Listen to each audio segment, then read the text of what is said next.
Même pendant les périodes où de nombreux chercheurs considéraient les États-Unis comme une puissance isolationniste ou régionale, comme au XIXe et au début du XXe siècle, nous avons observé un nombre significatif d'interventions américaines.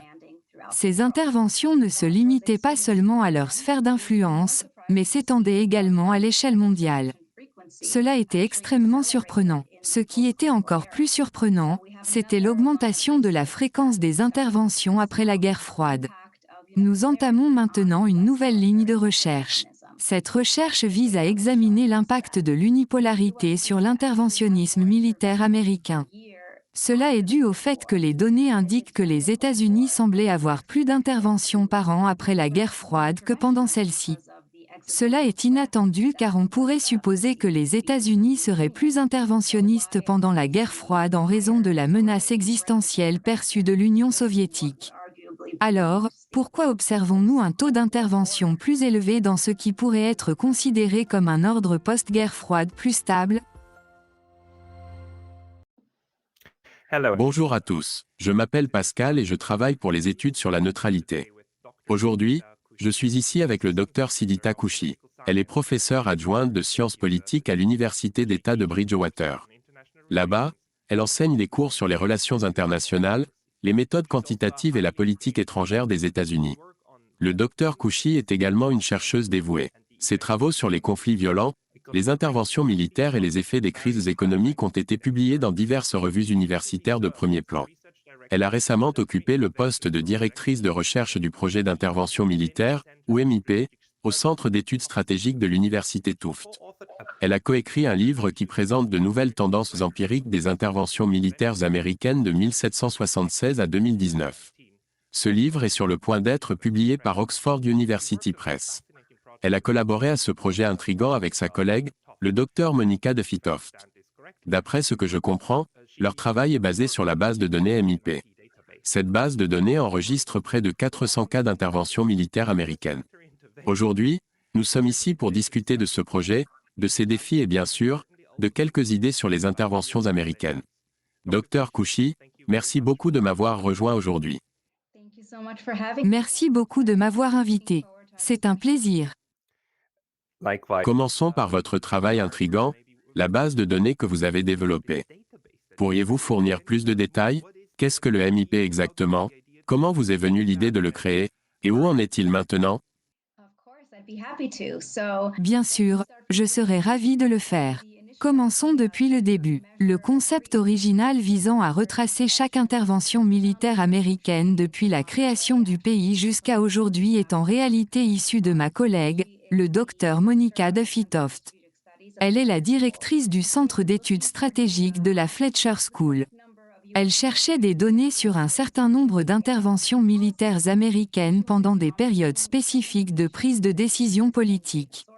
Cependant, elle était confrontée à certaines restrictions avec les sources de données existantes. Elle a donc pensé à créer un nouvel ensemble de données et m'a engagée en tant que directeur de recherche pour ce projet. Mon rôle était de développer le protocole, superviser la codification et gérer nos assistants de recherche et chercheurs diplômés. Ce projet est né du besoin d'élargir les sources de données existantes sur les interventions militaires américaines. L'idée initiale a été proposée par ma collègue, Monica DeFitoft, en raison de l'absence de sources de données complètes liées aux interventions militaires américaines. Bien que d'autres ensembles de données existent, aucun d'entre eux ne couvre la période allant des années 1700 à nos jours. Notre ensemble de données se termine en 2019, mais nous prévoyons de le mettre à jour au fur et à mesure du temps. La principale raison de la création de cet ensemble de données était de comprendre clairement comment les États-Unis. La dépendance à l'égard de la force militaire n'est pas seulement un phénomène récent, mais un schéma qui peut être retracé tout au long de l'histoire. Nous voulions voir s'il y avait des changements ou des schémas historiques significatifs, ou s'il y avait une tendance plus large que nous ne pouvions pas discerner sans des données complètes sur l'utilisation de la force par les États-Unis à l'étranger. Notre motivation était principalement la curiosité. Nous n'avions pas de questions spécifiques en tête que nous voulions répondre à l'aide de l'ensemble de données. Cependant, nous pouvions imaginer des centaines de questions potentielles auxquelles un ensemble de données sur les interventions militaires américaines tout au long de l'histoire pourrait répondre. Quant à ce qu'est MIP, c'est un ensemble de données quantitatives. Il inclut chaque instance vérifiable de menaces d'utilisation de la force par les États-Unis, de démonstration de force, d'utilisation de la force et d'engagement dans la guerre de 1776 à 2019. From 1776 until 2019, and it is also a qualitative project because every Ceci est également un projet qualitatif car chaque point de données de notre ensemble de données est accompagné d'un récit de cas. Il s'agit d'une description de 2 à 3 pages de l'intervention, du résultat et des événements ayant conduit à l'intervention. Elle inclut également le coût de l'intervention en termes de pertes humaines. Nous essayons également de fournir autant d'informations que possible sur le coût des technologies militaires et d'autres aspects financiers. Chacun de ces récits comprend une section où nous répertorions les éventuelles divergences que nous trouvons dans d'autres sources. Nous listons également nos références. Cela signifie que toute personne intéressée à explorer un cas, une région ou une année spécifique en détail peut se référer à nos récits de cas.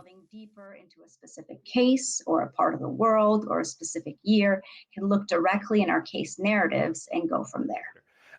That's what's so amazing about your.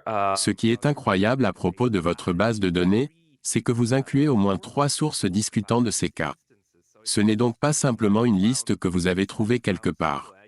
Vous avez réellement vérifié chaque cas individuel. Cela est particulièrement important pour les cas incertains du passé. Je me souviens d'une autre discussion où vous avez mentionné que vous avez également inclus des cas où les États-Unis étaient en conflit avec, par exemple, les tribus amérindiennes. Native American tribes, right? Oui, donc, c'était un processus. Ce que nous devions faire dans le cadre de l'effort de collecte de données était de fouiller initialement toutes les sources disponibles. Cela incluait les ensembles de données existants. Nous avons collecté un univers de cas préliminaires en utilisant des archives historiques et la liste du service de recherche du Congrès sur les interventions militaires américaines. Cette liste est une ressource merveilleuse. Cependant, c'est une liste qualitative qui regroupe de nombreuses interventions ensemble. Donc, nous nous sommes appuyés sur cela. Nous nous sommes également appuyés sur les ensembles de données principaux existants. Ensuite, nous avons passé en revue et créé des études de cas pour chaque source que nous avons pu trouver sur une intervention spécifique. Grâce à ce processus, nous avons réalisé que beaucoup de l'univers de cas préliminaires ne répondait pas à notre critère. Ce critère exigeait une confirmation d'au moins 3 sources universitaires. Dans notre livre de code, nous avons également une liste de cas incertains. Ce sont des cas qui n'ont pas atteint le seuil de notre projet MIP. Cependant, avec plus de temps ou des sources ou des documents supplémentaires non découverts, ils pourraient éventuellement être inclus comme une intervention. Nous avons opté pour la prudence. Si nous ne pouvions pas trouver 3 sources distinctes pour confirmer l'utilisation de la force, la menace de la force ou la démonstration de la force par les États-Unis, cela n'a pas été inclus dans l'ensemble de données principales NIF. C'est pourquoi je dis parfois aux gens que 400 interventions peuvent sembler beaucoup, mais c'est probablement une sous-estimation. Cela est dû au fait qu'il y a de nombreux cas que nous n'avons pas pu confirmer. De plus, il y a de nombreux cas dont nous ne connaissons tout simplement pas l'existence en raison de la nature secrète des missions des opérations spéciales. Vous avez mentionné les guerres frontalières. Au départ, nous avons rassemblé des ensembles de données liées aux guerres frontalières. Un ensemble en particulier que nous avons utilisé a été fourni par le Dr Jeffrey Friedman. Il a généreusement partagé ces données avec nous. Cependant, nous avons rapidement réalisé que l'intégration des guerres frontalières dans notre ensemble de données MIP dominerait toutes les autres données. Il y avait des milliers de conflits impliquant plus de 100 nations amérindiennes et le gouvernement américain. Si nous considérions ces conflits comme relevant de la politique étrangère, ce que je pense que nous devrions faire, alors le MIP serait principalement constitué de données sur les guerres frontalières, avec une petite partie dédiée aux opérations militaires traditionnelles. Par conséquent, nous avons décidé de séparer ces cas et de nous concentrer ensuite sur le projet de guerre frontalière en tant que projet indépendant. It's a wonderful example for how difficult it can be, right, to have a. Ceci est un excellent exemple de la difficulté de mettre en œuvre une approche quantitative pour résoudre un problème qualitatif, comme la guerre. Nous examinons une période de 250 ans. C'est quelque chose qui est souvent difficile à expliquer à des collègues des sciences naturelles. Ils demandent souvent, pourquoi vos recherches sont-elles si incertaines? Pourquoi y a-t-il autant de si, de mais et de quand? Pourquoi n'y a-t-il pas de données concrètes? La réponse est que la nature de la guerre ou de l'intervention américaine a évolué au fil du temps. Cela signifie que le sujet même que vous essayez d'étudier ne cesse de changer. La seule chose que vous pouvez faire est de tenir compte de ce changement, de le vérifier ou simplement de reconnaître qu'il y a une différence significative. Mais revenons à cet ensemble de données et à la méthodologie que vous avez utilisée. Quelles sont les principales idées à un niveau élevé? Quelles sont vos principales découvertes à partir de ces cas? What are your main aha moments from these cases? La principale réalisation pour Monica et moi-même a été la fréquence de ces interventions tout au long de l'histoire. Cela a été surprenant, surtout pendant les périodes où de nombreux chercheurs considéraient les États-Unis comme un pays plus isolationniste ou régional. C'était le cas même au XIXe siècle et au début du XXe siècle. Nous avons remarqué un nombre significatif d'interventions américaines. Celles-ci ne se limitaient pas seulement à sa sphère d'influence, mais s'étendaient également à travers le monde. Ce qui était encore plus surprenant, c'était l'augmentation du taux d'intervention après la guerre froide. Nous commençons maintenant une nouvelle ligne de recherche. Cette recherche testera l'impact de l'unipolarité sur les États-Unis. Les données indiquaient que les États-Unis semblent avoir plus d'interventions militaires par an après la guerre froide que pendant celle-ci. C'était surprenant car on aurait pu s'attendre à plus d'interventions pendant la guerre froide en raison de la menace existentielle perçue de l'Union soviétique. Donc, il était déconcertant de constater un taux plus élevé d'intervention dans ce qui pourrait être considéré comme une ère post-guerre froide plus stable. Cette découverte était assez surprenante pour nous deux. Nous enquêtons actuellement plus en détail sur cette question. Nous examinons les effets de l'unipolarité. Nos résultats jusqu'à présent, bien que provisoires, suggèrent que l'unipolarité tend à être associée à un interventionnisme accru de la part des États-Unis. C'est exactement contraire à ce que vous anticiperiez en vous basant sur toutes les théories des relations internationales. Vous avez inclus la menace d'utilisation de la force dans l'ensemble de données, n'est-ce pas? Oui, je l'ai fait. Est-ce que ces cas d'après-guerre concernent davantage la menace d'utilisation de la force ou l'utilisation réelle de la force? En réalité, nous avons plusieurs méthodes pour évaluer l'intervention. Une méthode consiste à mesurer les niveaux d'hostilité. Ces niveaux vont de 0, ce qui signifie aucune activité militaire, à 5, qui représente la guerre. La menace de recours à la force est considérée comme un niveau d'hostilité inférieur par rapport à l'utilisation réelle de la force. C'est ainsi que nous évaluons l'intervention. Une autre méthode consiste à compter la fréquence de toutes les interventions. Nous évaluons également l'action militaire la plus grave entreprise par les États-Unis contre la cible. De même, nous comparons cela à l'action militaire la plus grave entreprise par l'État ciblé contre les États-Unis. Nous avons constaté que les États-Unis semblent avoir intensifié leur niveau d'hostilité en parallèle avec une augmentation de l'interventionnisme. Pendant ce temps, les États ciblés semblent réduire leurs réponses interventionnistes. Cependant, les États-Unis ont en réalité intensifié leur hostilité et leurs actions militaires, notamment depuis les événements du 11 septembre. Cette escalade semble avoir commencé en 2001 et s'être poursuivie par la suite. Ce schéma est assez intrigant. Actuellement, nos résultats sont principalement descriptifs, mais nous sommes impatients de commencer à construire un récit et un mécanisme de cause à effet plus précis. Vos recherches semblent remettre en question l'idée selon laquelle les États-Unis sont une nation qui aime la paix. En d'autres termes, elles remettent en question l'idée selon laquelle les États-Unis utilisent principalement la diplomatie. En réalité, les États-Unis ont souvent recours à l'interventionnisme, n'est-ce pas? Les chiffres sont certainement là en termes du nombre d'interventions. Cependant, je conseillerais de faire preuve de prudence en l'interprétant de cette manière.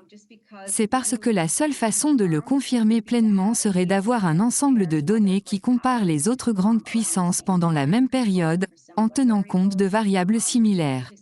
C'est en fait une tâche que nous prévoyons d'entreprendre bientôt. Actuellement, MIP ne suit que les interventions militaires des États-Unis depuis sa création jusqu'à aujourd'hui. Nous avons observé que plus les États-Unis deviennent puissants, plus leur interventionnisme augmente également. À mesure que les États-Unis passaient d'un pays nouveau-né à l'hégémon occidental, au vainqueur de la Seconde Guerre mondiale, et enfin à un hégémon mondial, ils ont commencé à cibler une partie plus large du monde. C'est un résultat que beaucoup pourraient anticiper. Avec plus de puissance, il y a une plus grande chance d'interventionnisme. Je suis curieux de voir le schéma pour les autres grandes puissances tout au long de l'histoire. Par exemple, le Royaume-Uni, la Chine, la Russie. À quoi ressemble leur schéma d'interventionnisme? Il pourrait être similaire à ceux des États-Unis, ou il pourrait être très différent. Cependant, c'est la prochaine étape de la recherche MIP, qui signifie projet militaire d'intervention comparé. Nous voulons voir s'il y a quelque chose de significativement unique dans la façon dont les États-Unis utilisent la force. Ou est-ce plutôt le comportement des autres grandes puissances?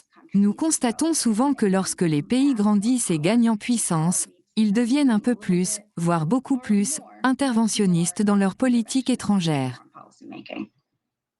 It would be so fantastic if your research, at some point, once it becomes comparative with other great powers. Ce serait incroyable si vos recherches pouvaient éventuellement être comparées à celles des autres grandes puissances. Cela pourrait potentiellement indiquer quelle influence est plus importante entre les réalistes et les libéraux. Cela pourrait également montrer si le type de régime a un impact sur le comportement de ces entités sur la scène internationale. Actuellement, n'y a-t-il pas de base de données similaires sur la Russie ou le Royaume-Uni pendant sa Pax Britannica au XIXe siècle? N'y a-t-il rien qui puisse être utilisé pour la comparaison?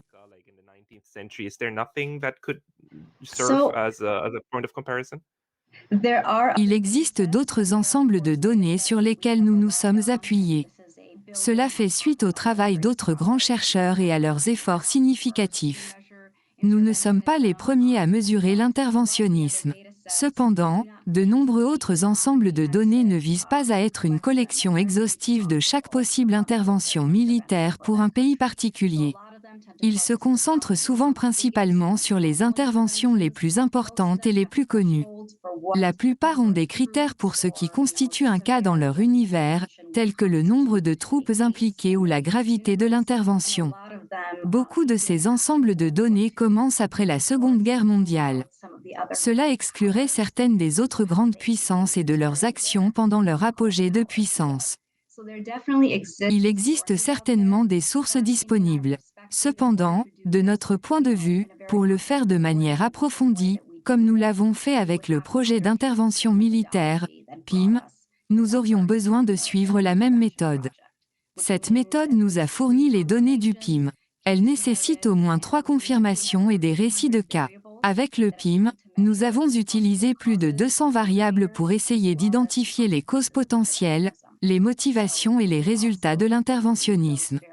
Nous inclurions également ces variables dans le COPIM. Je suis sûr qu'il y a beaucoup de choses disponibles, mais en termes de notre méthode et de notre niveau d'analyse détaillé, je ne pense pas que cela soit encore suffisant. Alors, quand allez-vous commencer? Je pense que cela devrait être un projet de recherche international. Si je me souviens bien, même pour créer le récit de cas pour le MIP, vous aviez besoin d'aide.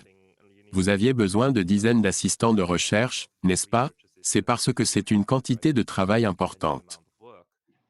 Au fil des années, nous avons eu au moins 20 assistants de recherche. J'ai été impliqué, ainsi que quelques boursiers postdoctoraux. Cependant, cela a pris beaucoup de temps. Le travail était fastidieux, mais extrêmement crucial. Nous espérons recevoir un soutien financier. Cela nous permettrait de constituer une équipe capable de réaliser CUMIP. Nous prévoyons de commencer cela dans l'année à venir. Le professeur Toft dirigera cette initiative. Je participerai également en tant que directeur.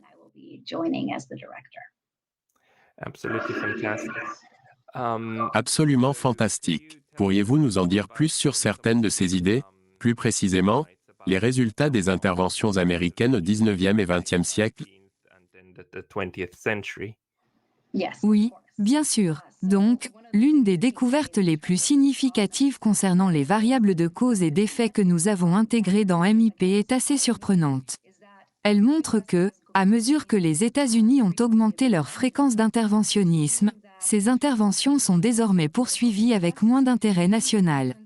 Cela concerne les intérêts géopolitiques traditionnels.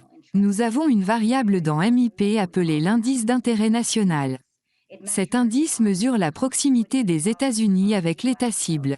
Il mesure également les capacités de puissance de l'État cible. Il prend en compte les alliances possibles et les différents niveaux d'alliance. De plus, il mesure les ressources de l'État cible. En général, l'objectif est de capturer quantitativement autant de motifs géopolitiques traditionnels que possible. Ces motifs pourraient susciter l'intérêt des États-Unis pour intervenir dans une partie spécifique du monde. Nous constatons que, particulièrement après la fin de la guerre froide, les États-Unis ont intervenu dans des zones présentant un intérêt national moindre. Cela a du sens si l'on considère le contexte. Pendant la guerre froide, les États-Unis pensaient faire face à une crise de sécurité existentielle contre l'Union soviétique. Après la guerre froide, dans les années 1990, il y a eu une montée de l'interventionnisme militaire humanitaire. Cela signifie que les États-Unis intervenaient au nom de la démocratisation et des droits de l'homme. Ils agissaient en tant qu'acteurs tiers. Nous avons observé qu'au cours des années 1990, les États-Unis ont considérablement accru leur rôle en tant qu'intervenants tiers. Le différend n'a pas commencé comme auparavant. Ce n'était pas l'initiateur, mais il est intervenu dans un différend existant entre d'autres parties. Nous avons remarqué cela comme une tendance dans les années 1990. Ensuite, dans les années 2000, nous avons vu cette tendance continuer à croître. Les niveaux d'intérêt national étaient plus bas, mais les taux d'intervention augmentaient. Nous avons trouvé cela très intéressant. Bien sûr, mesurer l'intérêt national a ses limites. Il est presque impossible de le quantifier avec précision. Par conséquent, des études qualitatives seront cruciales pour évaluer cette connexion. Cependant, nous avons fait de notre mieux pour le mesurer quantitativement. Je pense que ces résultats peuvent indiquer certaines tendances importantes que nous pouvons approfondir. Donc, c'est certainement un schéma que nous avons observé. C'est très intéressant. Dans mon petit monde d'études sur la neutralité, un aspect fascinant est la réaction importante contre la neutralité pendant la Seconde Guerre mondiale. Cette réaction, empreinte d'indignation morale et d'un grand bilan pour les neutres de la Seconde Guerre mondiale, s'est produite dans les années 1990. Pendant cette période, l'un des procureurs généraux des États-Unis, M. Eisenstadt, qui était en réalité membre du Parlement et non procureur général, a fait une déclaration publique. Il a annoncé que nous allions désormais examiner les crimes commis par les neutres pendant la Seconde Guerre mondiale. Cela incluait leurs transactions avec l'or et d'autres questions. Il a admis que cette enquête était quelque peu tardive. Cependant, il a justifié ce retard en expliquant que nous avions maintenant le temps de la mener. Auparavant, nous étions préoccupés par la guerre froide. Il l'a explicitement déclaré. Suite à son annonce, un bilan important a eu lieu. Cela correspond parfaitement à ce que vous dites. Soudainement, il y avait une abondance de capacités. Il y avait un vide, n'est-ce pas? Ce vide ne se limitait pas seulement à la définition de la sécurité et des intérêts nationaux, mais aussi à la vision stratégique globale, n'est-ce pas? Les États-Unis sont sortis de la guerre froide. Ils ont abandonné la politique de containment car elle n'était plus applicable. Ils ont vraiment eu du mal à déterminer quelle serait leur prochaine grande vision stratégique. Quelles étaient leurs principales sources d'insécurité? Quels étaient leurs objectifs principaux? Je soutiendrai, une fois de plus, non pas sur la base de mythes, mais sur une large gamme de recherches et de littérature, que les États-Unis ont encore du mal à définir leurs principaux objectifs de politique étrangère. Ils ont également du mal à définir leurs intérêts nationaux après la fin de la guerre froide. Donc, je pense qu'il y a une comparaison à faire entre cette lutte et la dépendance croissante à l'égard de la force dans la prise de décision en matière de politique étrangère. Que se passe-t-il actuellement avec la Russie? De plus, discutons de l'approche des États-Unis envers la Chine. Il semble qu'il y ait une attitude belliqueuse envers la Chine, comme si elle était le prochain ennemi à affronter. Est-ce que cela vous semble logique d'après les données que vous observez? Ou est-ce un développement surprenant? It's hard to say from the data. Historically, what I will say is that the data shows that the US Les données suggèrent que les États-Unis sont intervenus fréquemment contre la Chine par le passé. Ce schéma a été constant tout au long de l'histoire. Cependant, il n'a pas été suffisamment exploré ou rapporté. Par conséquent, les relations entre les États-Unis et la Chine ont souvent impliqué une intervention militaire. Monica et moi avons discuté d'un concept qu'elle a introduit appelé diplomatie cinétique. Ce concept est devenu plus important après les attentats du 11 septembre. Il suggère que les États-Unis se sont moins appuyés sur leur branche diplomatique pour leur politique étrangère. Au lieu de cela, ils ont utilisé la force comme forme de diplomatie. Cette approche de la politique étrangère entre les États-Unis et la Chine est en accord avec le concept de diplomatie cinétique. L'idée de MIP a été inspirée par un concept introduit par le professeur Taft, également connu sous le nom de diplomatie cinétique. Was this idea that Professor Taft coined called kinetic diplomacy. Thank you for that. Merci pour cela. Puis-je vous poser une question d'intérêt personnel? Jusqu'en 1941, les États-Unis étaient très neutres en termes de politique étrangère. Aujourd'hui, nous appelons cela l'isolationnisme américain. Cependant, je crois que ce terme est complètement et totalement incorrect. En fait, cette idée a été réfutée par les historiens américains. Ce n'était pas très neutre. Ce n'était pas non plus très isolationniste. À mon avis, il ne s'agit pas d'isolationnisme. Voyez-vous une différence? Par exemple, dans la politique de George Washington en 1793, il a initié une politique de neutralité envers l'Europe. Cette politique n'a été complètement abandonnée qu'en 1941. Ainsi, essentiellement, il y a eu près de 200 ans, environ 160 à 170 ans, de neutralité des États-Unis. C'était quelque chose dont les États-Unis étaient très fiers. Si vous examinez les documents de cette époque, vous trouverez des références à la neutralité et au neutralisme des États-Unis partout. Mais cette époque était-elle plus pacifique, ou était-elle tout aussi agressive, mais d'une manière différente? Je crois qu'il y a certainement quelque chose là-bas.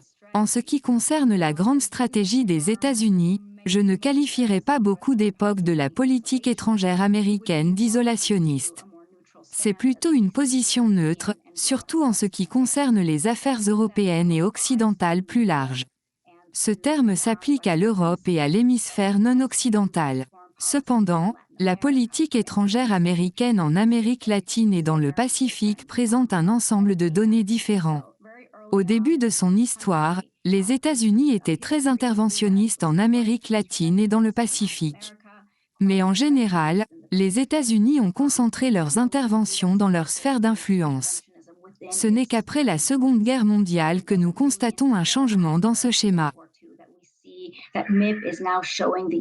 Intervenant partout. Avant la Seconde Guerre mondiale, les États-Unis étaient fortement impliqués dans de nombreuses parties de l'Amérique latine, du Pacifique, de Samoa et des Philippines. Cependant, après la Seconde Guerre mondiale, cela a complètement changé. Les États-Unis ont commencé à se comporter comme une hégémonie mondiale, et non plus seulement régionale dans l'hémisphère occidental. Je pense que cela montre une évolution dans la grande stratégie. Pendant longtemps, les États-Unis ont essayé d'éviter de s'impliquer dans les affaires du vieux monde en Europe. Au lieu de cela, ils se sont concentrés sur la sécurisation de leurs intérêts, de leur territoire et de leur économie en maintenant le contrôle dans leur sphère d'influence. Mais après la Seconde Guerre mondiale, les États-Unis ont commencé à se voir comme un leader mondial. Je pense que c'est là que le changement significatif a pu se produire.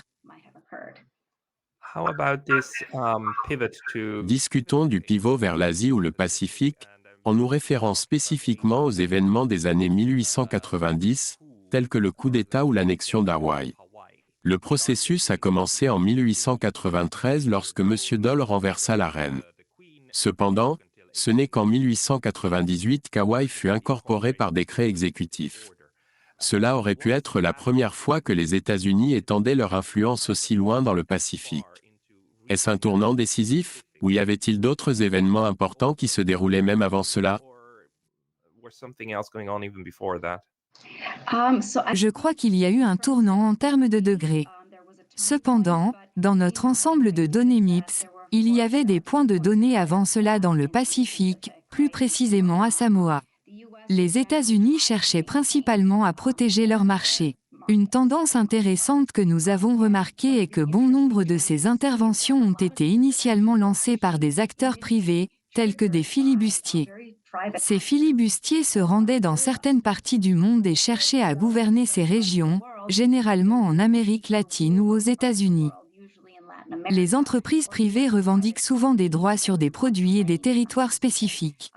Le gouvernement américain décide ensuite s'il soutient ces initiatives ou s'il les arrête. Dans le cadre d'un projet de recherche connexe, nous prévoyons d'enquêter sur ce sujet.